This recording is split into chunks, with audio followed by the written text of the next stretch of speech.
Hey guys, welcome back to the Has Project. I'm John Ordalaza, and I'm going to be doing a review on the 2018 horror thriller film that was the debut of John Krasinsky as a director, A Quiet Place. Apologies if you hear lawnmowers in the background. I got my apartment complex people cutting the grass, so what are you gonna do? Yeah, this is Big Tuna's directorial debut, and he also stars in the film alongside his real-life wife, Emily Blunt. And the pair are extremely good in this movie. They're really good.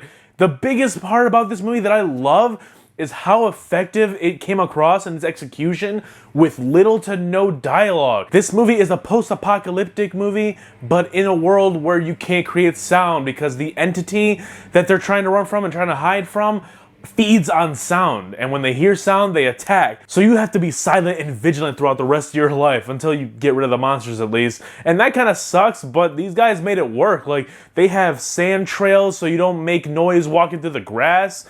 They don't walk with any shoes on for the most part. They leave all the doors open so you're not opening and closing doors and slamming them, making all these noises. You would think walking across hardwood floors they would just be creaking all over the place, but nope, surprisingly not. Now, I don't know the names of the two child actors in the film, but they're really good in it. And my biggest issue when it comes to child actors in movies and TV is that I don't necessarily feel that they're able to deliver dialogue as impactful or as emotional as an adult would. But in this movie, there was little to no dialogue. You had to use sign language to communicate and your facial expressions, and I think these kids pulled it off very well. For a movie that has a world where staying quiet and silent is your key to survival, the sound design in this movie is really good. There are some horror movie tropes in here, like jump scares and whatnot, but I think John Krasinsky does a phenomenal job building up to these moments and makes them more impactful and tense. The cinematography in this film is just another thing to take note of when you're watching this movie. The way the camera pans from one side of the room to the other as a character is trying to make its way to its destination without making any sound at all, as little as possible, so it doesn't trigger one of the sound-craving monsters, is one of the most nail-biting experiences that I still have today after watching the movie like 3 or 4 times. It's one of those instances where the cinematography is just adding layers upon layers on the story and the overall experience when you're watching the film. There is just an overwhelming amount of good things to come out of this film, especially it being a directorial debut for John Krasinsky. He was not too shabby as the leading father in this film, but step aside, Big Tuna. I think your wife has something to show off. As I said, the kids in this film are great. John Krasinsky has one of his best performances I've ever seen, but Emily Blunt just comes out of nowhere with the best performance in this film. Like, I've only seen her a couple of times in Edge of Tomorrow, Gulliver's Travels, and here. Again, like I said, everybody's acting ability is being tested in this film because they are given a script that requires little to no dialogue, so every other way possible, you have to bring it.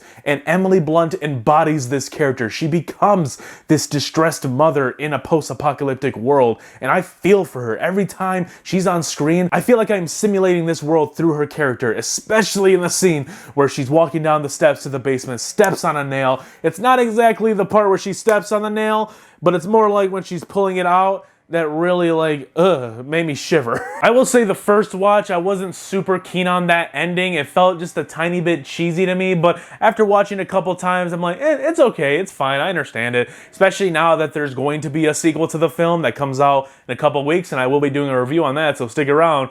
But because there's a sequel to it, I'm fine with it. It just came across a little cheesy at the end when I first watched it back in 2018. That is going to be it for today's movie review. Let me know down below, what did you think of A Quiet Place? Are you excited for the sequel that comes out in a few weeks? Let me know in the comments. Leave a like, subscribe to the channel if you're new. Be sure to stick around, guys, because I'm going to be covering the Conjuring films in the lead up to The Conjuring, The Devil Made Me Do It, or The Conjuring 3, whatever you want to call it.